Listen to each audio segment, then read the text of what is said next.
Hi, I'm Mike Weissman. Today I'm going to be talking to you about economies of scale. Let me start off with a simple definition.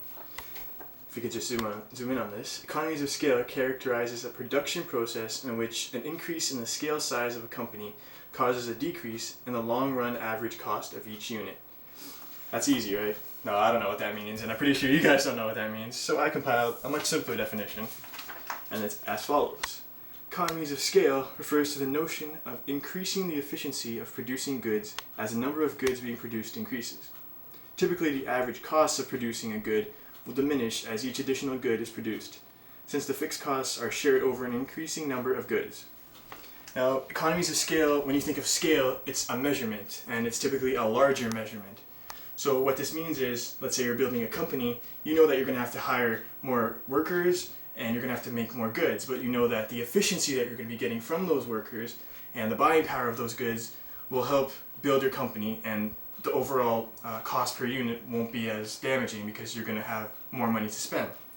And factors that will happen in economies of scale are 4 characteristics, and these are as follows. First one would be purchasing, and this is the bulk buying of materials through long-term contracts. And what this means is, let's say you're starting a magazine company.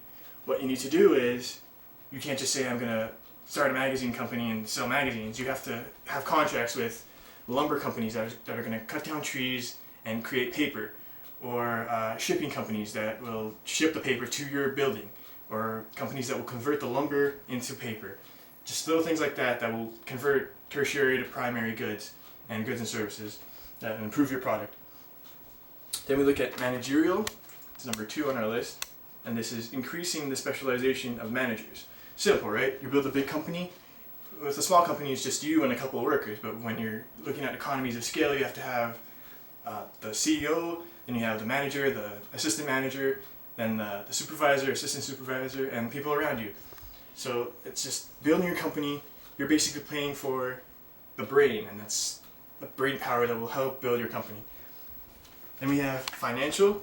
This is obtaining lower interest charges when borrowing from banks and having access to a greater range of financial instruments. And what this is when you're going to a bank, it's a bigger company, they're going to give you a higher loan because they know that you're going to be building a company. It's basically the big conglomerates out there, they work on this because they need that power. Then we have marketing. That's our final characteristics, and that's spreading the cost of advertising over a greater range of output in media markets.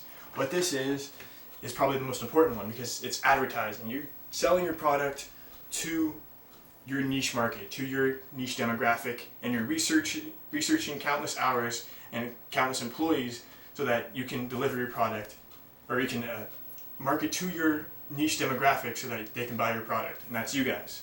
You guys are that demographic. Thank you for listening to my presentation.